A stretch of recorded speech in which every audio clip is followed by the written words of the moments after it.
सब ने मुफस्सिरीन ने अपनी अपनी बात लिखी।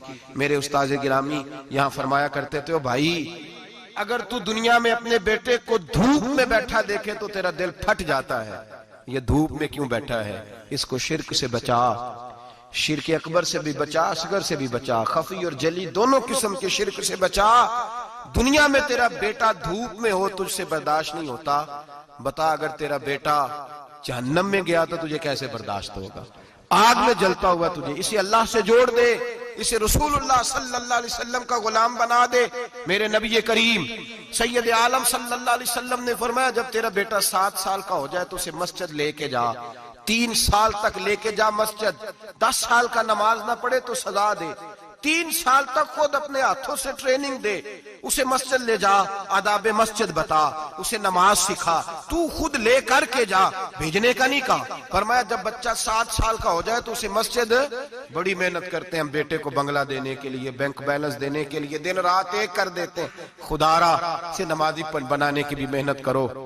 हजरत बाबा फरीदुद्दीन गंज शकर रहमतुल्लाह ताला अलैह की अम्मा कहती हैं, जब मेरा बेटा पैदा होने वाला था तो मैं रब की बारगाह में दुआ करती थी, अल्लाह अगर तू मुझे बेटा दे तो इस तरह का देना, बेटा मेरा हो पर बंदा तेरा हो।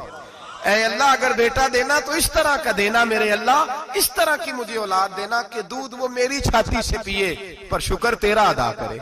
ऐ अल्लाह अगर बेटा देना तो इस तरह का देना कि कुव्वत रोटी रोजी वो जमीन पे खाए लेकिन इसी जमीन पर वो तेरे दीन का सिपाही भी बने, वो मुजाहिद फी सबीलिल्लाह भी बने। हजरत बाबा साहब कहते हैं मुझे शक्कर पसंद थी, अम्मा बड़े जतन करती है बेटे के लिए, बड़ा कुछ करती है, और बेटे रोटी टाइम पे खाना फला का, कहते हैं मुझे शक्कर पसंद थी। मेरी अम्मा सर्दियों के ठंडे मौसम में उठ के मेरे लिए पानी भी गर्म करती, मुसल्ला भी बिछाती और फिर एक पुड़िया शक्कर की बना के मेरे मुसल्ले के नीचे भी रखती, कहती बेटा नमाज पढ़े तो अल्लाह शक्कर देता है। आप फरमाते हैं मैं रोज नमाज की 5 नमाज़ों के वक्त मुसल्ला उठाता तो पुड़िया शक्कर की मिलती। स्कूल और मदरसे के मैं अपने क्लास फेलो को भी कहता नमाज पढ़ो बड़ी प्यारी शक्कर मिलती है, कहते मैं रोज शक्कर खाता।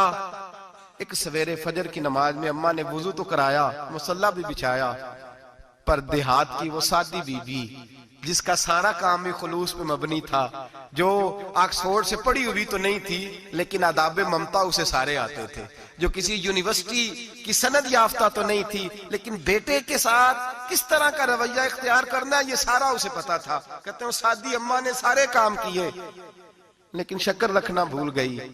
बाबा साहब कहते हैं मैं नमाज पढ़ने लगा तब माँ ने ये भी बताया था कि नमाजी के आगे से नहीं गुजरते, नमाजी के आगे नहीं होते। अब अम्मा कहती है मैं मजबूर हूँ, दर्स भी मैंने दिया है, भूल गई हूँ, अब शक्कर रखने जाऊंगी तो पर्दा खुल जाएगा। एक कोने में लग के माँ रोई, बेटे की शिफा के लिए नहीं, बेटे की नौकरी के लिए नहीं, बेटे के अच्छे मुस्तकबिल के लिए नहीं, माँ रोई, आंसू बहे तो कहती क्या है, ऐ अल्लाह मैं इसे अपने आगे झुकाने को जतन थोड़ी करती थी, तेरा बनाने का जतन करती थी। ऐ अल्लाह मेहरबानी फरमा, मेरी पर्देदारी कर, अगर राज खुल गया तो मेरा फरीद नमाज ना छोड़ जाए। बाबा साहब कहते अम्मा तड़पती रही और मैंने नमाज पढ़ के मुसल्ला उठाया, पहले पुड़िया होती थी अब तो पूरा दरिया शक्कर का बह रहा है। फरमाते हैं मैंने वो उठाई शक्कर खाई और मैंने चीख के कहा अम्मा जल्दी आ, आज बड़ी लजीज है, आज शक्कर कोई अनोखी है, और आज तो कमाल शक्कर दी है मेरे अल्लाह ने, एक पुड़िया की जगह पूरा दरिया बह रहा है। बाबा साहब रहमतुल्लाह अलैह फरमाते हैं मेरी अम्मा आई और मेरी अम्मा ने बाजू खोले तो माँ की ममता ही बताती है कि अल्लाह की रहमत किस तरह की होती है। कहते मैंने अम्मा के सीने से लगा तो अम्मा रो के कहने लगी बेटे पहले मैं शक्कर देती थी, आज शक्कर बनाने वाले ने शक्कर अता फरमाई है। सारी जिंदगी पेशानी से सजदे का नूर नहीं गया, सारी जिंदगी वो लज्जत इबादत नहीं गई, इसलिए कि उस्ताद ने डंडे से नमाजी नहीं बनाया था, इसलिए कि पीर साहब ने ये कह के नमाजी नहीं बनाया था कि नमाज पढ़ोगे तो रोटी में बरकत हो जाएगी, इसलिए कि अल्लामा साहब का वो बात सुन के हम नमाजी नहीं बने थे कि जिस नमाज में बताया जाता है कि बीमारियां खत्म हो जाएंगी नमाज पढ़ने से। अम्मा ने रब से जोड़ने के लिए नमाजी बनाया था।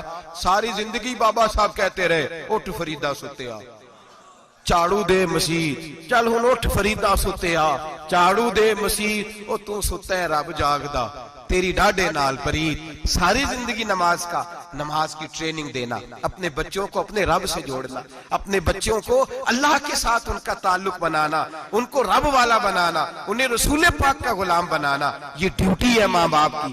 एक बहुत बड़े मुहद्दिस हैं, इतने बड़े मुहद्दिस हैं कि मेरे नबी करीम की मस्जिद नबवी में वो हदीस के उस्ताद रहे।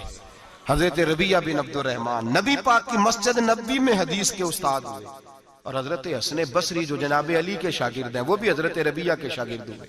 हजरत इमाम मालिक जो 70 साल तक मदीना और मक्का में हदीस पढ़ाते रहे, वो भी हजरत रबिया के शागिर्द हैं। इनके वालिद का नाम था अब्दुर रहमान फरोग। तारीख बगदाद में लिखा है कि बनु उमैया के दौर में, ताबीन के जमाने में जनाब अब्दुर रहमान बिन फरोग घर से चले गए। एक रवायत है बच्चा छोटा था, एक रवायत है बच्चा अभी माँ के पेट में था, जिहाद करने चले गए। उस दौर में यह जिहाद होता था कि एक इलाका फतह किया तो मुसलमान अगले इलाके में चले गए, अगला फतह किया तो अगले इलाके, एक के बाद दूसरे लोग पलट के नहीं आते थे। हजरत अब्दुर रहमान गए, 30,000 दिनार बीवी को दे गए, कहने लगे संभाल के रखना। और जिहाद करने निकले तो 27 साल तक घर ही नहीं आए, और 27 साल के बाद आए तो हजरत रबिया मुहद्दिस बन चुके हैं, मस्जिद नबी में हदीस के उस्ताद हैं, बेटा बहुत बड़ा शेख बन गया। वापस आए, हाथ में नेजा है, काली दाढ़ी थी सारी सफेद हो गई, वजूद बड़ा तगड़ा था, कमजोरी आ गई। आए, नेजा पकड़ा हुआ है, घोड़े पे बैठे हैं, मदीना मुनव्वरा में घर है, दरवाजे पे दस्तक दी। हजरत रबिया ने दरवाजा खोला, अंदर दाखिल होने लगे तो कहने लगे बाबा तू किधर घुसता आ रहा है? किधर? उसने कहा तू पीछे हट, तू मेरे मकान पे कब से कब्जा करके बैठा है।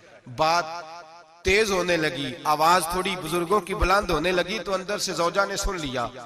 वो दरवाजे की ओर से देखने लगी तो पहचान गई, कहने लगी रबिया पीछे हट जा, ये कोई गैर नहीं है, तेरे वालिद गिरामी है, ये तेरे वालिद है। अंदर आए, बाप बेटा मिले, असर की नमाज का वक्त हो गया, बड़ा रोए।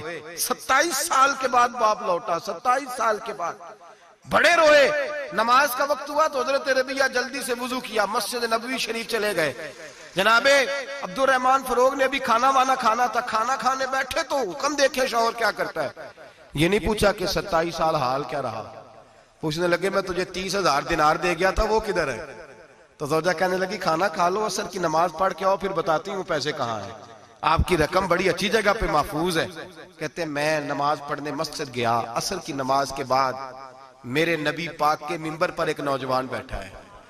घर में तो उनका अंदाज टोपी पहनने का था ना, सादे आम लिबास में, मस्जिद नबी में जुब्बा पहना है, सर पे इमामा है, खूबसूरत लबो लहजे में रसूलुल्लाह के मिंबर पर बैठकर, नबी पाक के मिंबर पर बैठकर, पता नहीं आपको इस बात की लज्जत नसीब हो रही है कि नहीं, आम जगह नहीं, नबी पाक के हुजूर के मिंबर पर बैठकर नबी पाक की हदीसें सुना रहे हैं, इतना बड़ा मुकद्दर। कहते हजरत इमाम मालिक जैसे लोग, ख्वाजा हसन बसरी जैसे लोग कागज कलम लेके हदीसों की समाअत कर रहे हैं, उनसे दर्स ले रहे हैं। जनाबे अब्दुर रहमान कहते हैं मेरी नजर उठी, कुछ बूढ़ा हो गया था, कुछ उस वक्त वो टोपी में सादे लिबास में थे, पहचान ना पाया। एक शख्स से पूछा यार है तो जवान, पर इसके चेहरे की नौरानियत मेरे दिल को भा गई है तो जवान, पर इसका हदीसें बयान करने का अंदाज मेरी तबीयत को घायल कर गया। ये कौन है जो नबी पाक की मस्जिद में बैठ के हदीसें बयान कर रहा है? तो कहते इमाम मालिक कहने लगे बाबा जी चुप कर जाओ, हमारे उस्ताद के बारे में ऊंचे लबो लहजे में बात ना करना, देखते नहीं कितने कितने लोग बैठे हुए खामोशी से। तो मैंने कहा मुझे भी तो बता दो ना है कौन? तो कहने लगे कोई अब्दुर रहमान फरोग नाम के बुजुर्ग है, ये उनके बेटे हैं, रबिया नाम है। कहते हैं जब लफ्ज कहे तो मेरे आंसू छलक के बाहर आए और मैं हुजूर की मस्जिद में गिर गया और रोने लगा कि यहाँ और मेरे रसूल पाक सैयद आलम सल्लल्लाहु अलैहि वसल्लम के मिंबर पर और मेरा बेटा। कहते मैं तड़प के घर गया और घर जाके मैंने अपनी बीवी को जब देखा तो मेरे आंसू निकल गए। मेरी बीवी समझ गई कि ये मेरे मुहद्दिस बेटे को देख आया है। कहते हैं बीवी रो के कहने लगी मैंने आपके 30,000 दिनार आपके बेटे को मुस्तफा करीम की हदीस का उस्ताद बनाने में खर्च कर दिए। मैंने वो 30,000 दिनार खर्च कर दिए, 30,000 दिनार आपका बेटा मैंने। तो कहते हैं मैं अपनी बीवी की तरफ देखने लगा, मैंने कहा कुर्बान जाऊं, मैं अगर अल्लाह के दीन के रास्ते में था, तूने मेरे साथ नेकी की है, मेरा बेटा भी दीन के रास्ते पे लगा दिया। मेरे भाई अल्लाह से जोड़ा, अल्लाह से जोड़ा उन लोगों ने अपनी औलाद।